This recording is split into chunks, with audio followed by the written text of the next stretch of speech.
अस्सलाम वालेकुम, मैं अली हसन हूँ, आप न्यूट्रल्स देख रहे हैं। नाज़रीन, सोशल मीडिया आजकल का एक ऐसा मीडियम है कि जो एक जदीद तरीन किस्म है ना मीडिया की, आप इसे ये कह सकते हैं। एक दौर होता था कि सिर्फ़ एक अखबार होता था, उसके बाद रेडियो आ गया और रेडियो के बाद फिर टेलीविज़न आ गया और उसके ऊपर भी जो है वो आपको पता है कि किस तरह से ख़बरें या एक दू पैगाम रसानी जो है वो किस तरह थी, कितनी मुश्किल थी। यानी कि अगर आज के दौर से कंपेयर किया जाए, लेकिन उस दौर में तो काफ़ी फैसिलिटी होती थी। लेकिन जो अब ये दौर है ना, अब तो पैगाम रसानी जो है ना, वो ऐसे चुटकियों के अंदर जाती है। ज़राए अबलाग में इस वक्त सोशल मीडिया सबसे ऊपर है। सोशल मीडिया एक ऐसा इस वक्त हथियार है कि जिसने इसे इस्तेमाल किया है ना, उसने जो है ना, वो बहुत सारे दरों दीवार हिला दिए हैं। 1 मिनट में जो है वो खबर इधर से उधर चली जाती है और जो है वो बयानिए भी बनते हैं। और ख़ास तौर पे सियासी तौर पे अगर देखा जाए, तो पाकिस्तान में सोशल मीडिया का इस्तेमाल जो है वो शुरू किया था इमरान खान ने। और उसने तब इस चीज़ को भांप लिया था कि आने वाला दौर जो है वो सोशल मीडिया का दौर है, और सोशल मीडिया को उसने तब इस्तेमाल किया और नौजवान जो बेसिकली कैप्चर किए इमरान खान ने। आज आप देखते हैं ना कि पाकिस्तान में जो यूथ है सबसे ज़्यादा इमरान खान के साथ है। उसकी वजह यही है कि वो जो है ना, उसने सोशल मीडिया को तब यूज़ करना शुरू किया था जब ये पाकिस्तान में नया-नया अभी मुतारफ़ हुआ था और आ रहा था। 11-12 में इमरान खान को बूम मिला और साथ ही उसने सोशल मीडिया के ऊपर भी जो है अपने बयानात जारी करना शुरू कर दिए।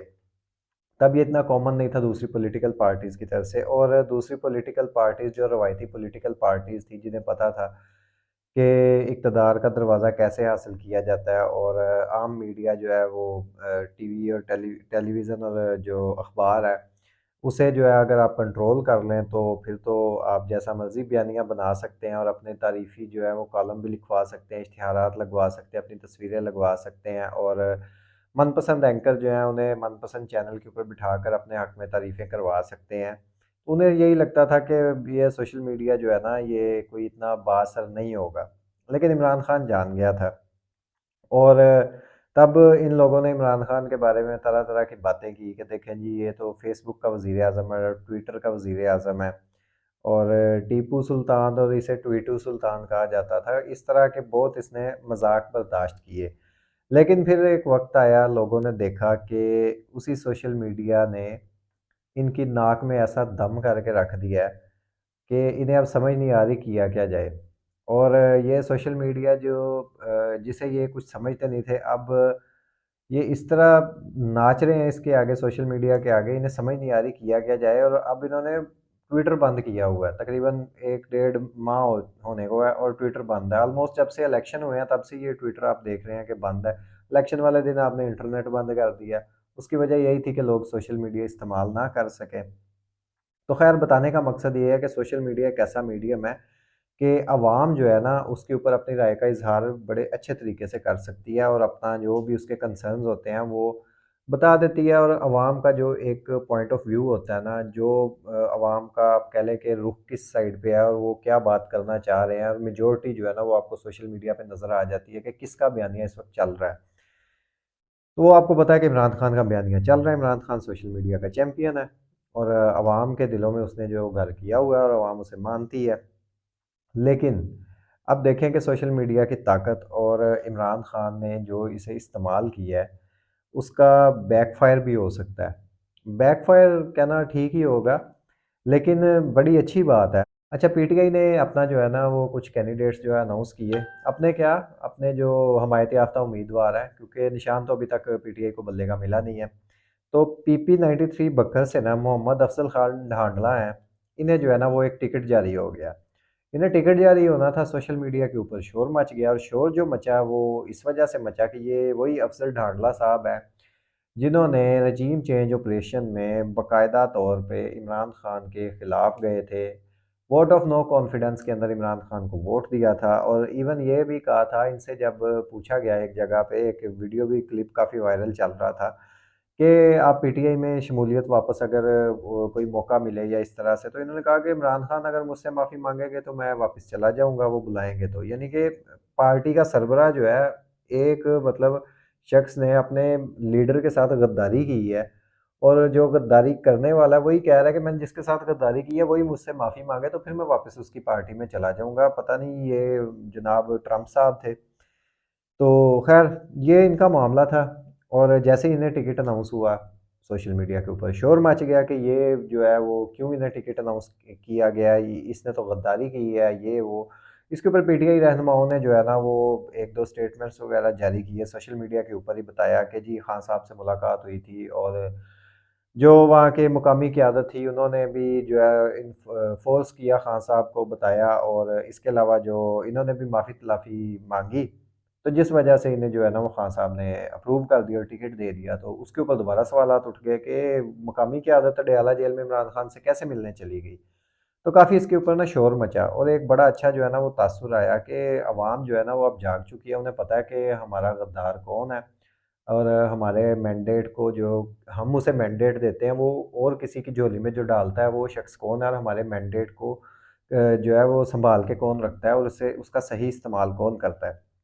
बड़ी अच्छी बात है। ख़ैर हुआ ये कि इस सारे एपिसोड के बाद जो है ना ढांडला साहब की जो है वो टिकट कैंसल हो गई। हमाद अज़हर साहब ने ये अनाउंस किया और अब पीपी 93 बग्गर से तहरीक-ए-इंसाफ के जो हिमायत याफ़्ता उम्मीदवार हैं वो सिकंदर अहमद ख़ान होंगे। इसी तरह से एक और हलका है लाहौर का पीपी 147, ये वही हलका है जहाँ से हमज़ा शहबाज साहब इलेक्ट हुए थे और इलेक्ट होने के बाद उन्होंने फिर अपनी कौमी असम्बली की सीट रखी थी और नेशनल असम्बली की सीट छोड़ दी थी। तो वहाँ पे भी जो पहले इतलात आ रही थी कि कोई शाहरुख भट्ट साहब हैं और उन्हें जो है ना ये टिकट जारी किया। इसके ऊपर नजमुल हसन बाजवा साहब ने ट्वीट किया था और बताया था कि हाफ़िज़ फ़रहत साहब जो पिछले दिनों जेल में भी रह चुके हैं और फिर उसके बाद पंजाब असम्बली आए हैं, कि उन्होंने जो है ना वो कोई सेटिंग वग़ैरह करवा के मुबैना तौर पे उन्होंने खुद इस चीज़ की जो है ना वो कन्फर्मेशन नहीं थी की, कि जो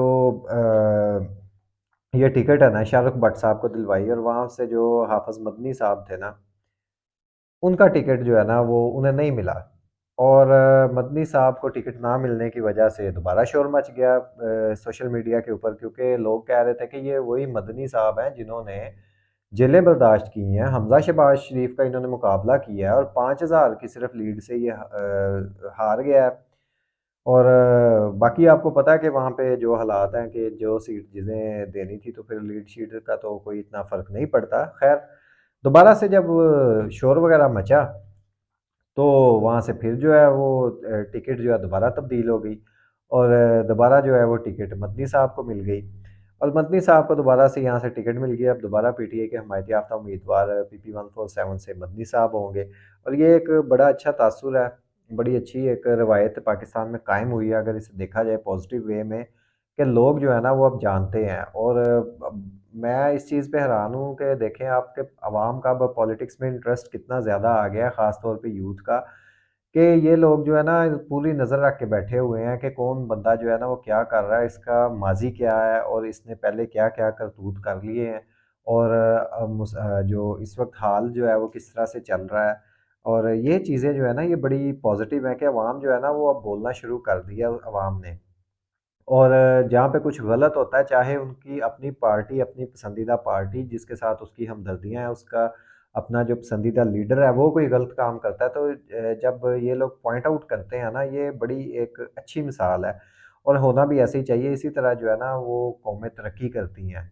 जब अपनी गलतियों के ऊपर कौमें खुद उँगलियाँ उठाती हैं और गलतियाँ जब देखना शुरू कर दी जाती हैं ना, तो तब उन गलतियों को सुधारने का भी अमल शुरू हो जाता है। जैसे-जैसे गलतियाँ सुधरती जाती हैं, वैसे-वैसे फिर जो है ना, वो तरक्की का सफ़र आगे बढ़ता जाता है। अब दूसरी जो चीज़ है, वो ये खत वाला मामला जो है, वो थम ही नहीं रहा और इतना को उसके ऊपर शोर मच चुका है कि वो तो अब सबको पता होगा कि जो जजेज़ ने 6 जजेज़ ने खत लिख दिया है सुप्रीम जुडिशल काउंसिल में कि हमारे ऊपर जो है, वो बहुत दबाव है और पिछले ऑलमोस्ट 1 साल से ये दबाव चल रहा है, 2 साल से और पहले उन्होंने जनवरी में ये जो है अपने हाई कोर्ट के जज चीफ जस्टिस आमिर फ़ारूक साहब को इस बारे में बताया। उसके बाद फ़रवरी में दोबारा बताया लेकिन उसके ऊपर जब कुछ नहीं हुआ तो आखिरकार हार के उन्होंने वो खत जो है सुप्रीम जुडिशल काउंसिल में लिख दिया काज़ी साहब को और अब इसके ऊपर एक नई बहस चल पड़ी है। वो बहस ये है कि थोड़ा-सा मैं आपको बता देता हूँ कि काज़ी साहब ने जाके मिले हैं अपना वज़ीर-ए-आज़म साहब से और वज़ीर-ए-आज़म साहब ने कहा कि ठीक है, मैं इस मामले को देखता हूँ और एक रिटायर्ड जज को बिठा के इसके ऊपर कमीशन बनाया जा रहा है और इसके ऊपर अब सोचने वाली बात ये है और यही बहस चल रही है कि जो हाज़िर सर्विस जजेस हैं, जिनके पास इतने इख्तियारात हैं, जब वो इतना प्रेशर नहीं डील कर सके कि उन्हें जो है वो बताना पड़ा है और अपने जो सीनियर इदारा है उसे दरख्वास्त देनी पड़ी है कि ये जो प्रेशर हम पे आ रहा है, इसके बारे में कुछ कीजिए।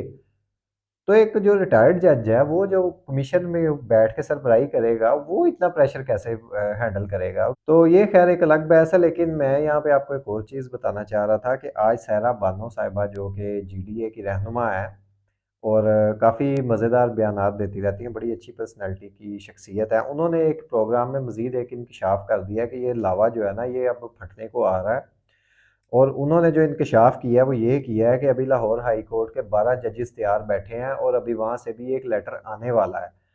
तो ये एक बहुत बड़ी खबर है, जो सायरा अफ़ज़ल साहिबा ने ब्रेक की है। लेट्स सी कि क्या वाक़ई ये लेटर आता है या नहीं आता, उनकी खबर में कितनी सदाकत है। बाकी पाकिस्तान में आप सबको पता है कि मामला तो इस तरह चलते हैं। जस्टिस क़य्यूम साहब की तो ऑडियो, शहबाज शरीफ साहब की जो उनके साथ ऑडियो थी, चौधरी सरवर साहब के मामले पे, जो एक पुराने एमएनए थे, जिनका नाअहली का केस था, तो फ़ोन करके उन्हें कहा जा रहा है कि चौधरी साहब ज़रा वेखना उन्होंने और उनका मामला जो है ना वो नाअहली नहीं होनी देनी, और मियाँ साहब ने कहा है और वो आगे से जस्टिस साहब भी कह रहे हैं कि ठीक है। तो पाकिस्तान में ये सब चलता है और ये बदकिस्मती है कि हमारे इंसाफ के अदारे इस हद तक जो है वो गिर चुके हैं और इस तरह के लोग आके बैठे हुए हैं।